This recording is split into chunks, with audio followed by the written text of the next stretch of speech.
శ్రీకృష్ణదేవరాయల తల్లి నాగులాంబిక. ఆమెకు మామిడి పండ్లంటే ఎంతో ఇష్టం.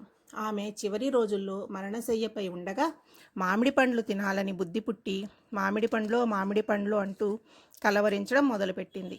అది మామిడి పండ్లు దొరికే కాలం కాదు.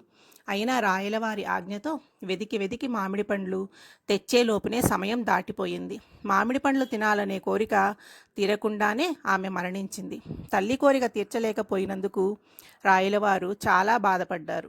రాజగురువు తాతాచార్యుల వారు రాయలవారిని ఓదార్చుతూ, కృష్ణరాయ, మీ తల్లిగారి చివరి కోరిక తీర్చలేకపోయినందుకు బాధపడవలసిన పని లేదు. దానికి బదులుగా ప్రతి సంవత్సరీకం నాడు బ్రాహ్మణులకు బంగారు మామిడి పండ్లు దానమిచ్చినట్లయితే వారి ఆత్మకు శాంతి కలుగుతుంది అని చెప్పాడు.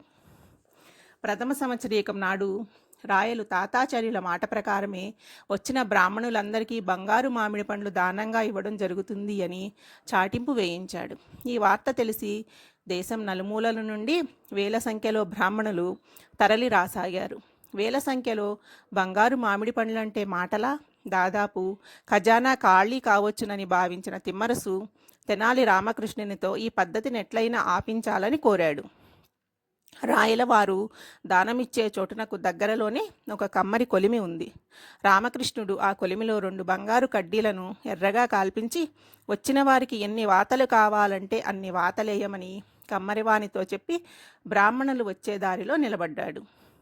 బ్రాహ్మణులందరూ గుంపులుగా వస్తుంటే రామకృష్ణుడు వారినందరినీ ఒకే వరుసలో నిలబెట్టి, బ్రాహ్మణులారా, ఇక్కడ ఎన్ని వాతలు వేయించుకుంటే అన్ని బంగారు మామిడి పండ్లు రాయలవారు దానం చేస్తారు అన్నాడు.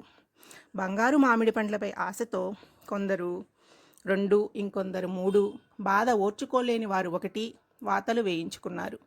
రాయలవారు వరుసలో మొదట వచ్చిన వానికి ఒక బంగారు మామిడి పండు దానం చేయబోగా ముందుగా రాయలను సమీపించిన 2 వాతలు వేయించుకున్న బ్రాహ్మణుడు, ప్రభు, నేను 2 వాతలు వేయించుకున్నాను కాబట్టి నాకు 2 బంగారు మామిడి పండ్లు ఇప్పించండి అన్నాడు. రాయలవారు ఆశ్చర్యపోయి, 2 వాతలు పెట్టించుకోవడం ఏమిటి, 2 మామిడి పండ్లు ఇవ్వడం ఏమిటి, అసలు వాతలు పెట్టిన వారెవరు అని ప్రశ్నించగా అతడు జరిగిన విషయం చెప్పాడు. రాయలవారు వెంటనే తెనాలి రామకృష్ణుని బంధించి తీసుకురండి అంటూ ఆజ్ఞాపించాడు. వారు అట్లే బంధించి తెనాలి రామకృష్ణుని తీసుకుని వచ్చి రాయలవారి ఎదుట నిలబెట్టారు. ఏం రామకృష్ణ, వచ్చిన బ్రాహ్మణులకు వాతలు వేయడం ఏమిటి అంటూ ప్రశ్నించారు. దానికి రామకృష్ణుడు, మహాప్రభు, నా తల్లి మరణించే ముందు వాతరోగంతో వాతలో అంటూ వాతలు వేసేలోపునే చనిపోయింది. ఆమె ఆత్మ శాంతించడానికి బ్రాహ్మణులకు మీరు మామిడి పండ్లు దానం చేస్తున్నట్లుగానే నేను బంగారి కడ్డీతో వాతలు వేస్తున్నాను అన్నాడు.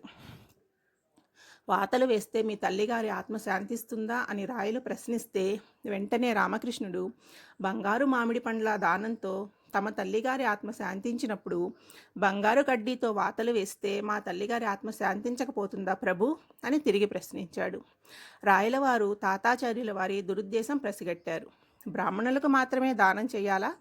అదీగాక బంగారు మామిడి పండ్లు దానం చేయాలా? అంతేకాక ఆ దానంతో తల్లి ఆత్మ శాంతిస్తుందా? ఏవో ఓదార్పు మాటలు చెప్పి బ్రాహ్మణులను ధనవంతులను చేసే ఉద్దేశంతో తాతాచార్యులు పన్నాగంలా తోచి కనువిప్పు కలిగింది. పంచభూతాలలో కలిసిపోయిన వారి శరీరానికి ఎలాంటి కోరికలు ఉండవని రాయలు తెలుసుకున్నారు. దాంతో బంగారు మామిడి పండ్ల దానం ఆగిపోయింది. తనకు కనువిప్పు కలిగించినందుకు, ఖజానా ఖాళీ కాకుండా కాపాడినందుకు రాయలు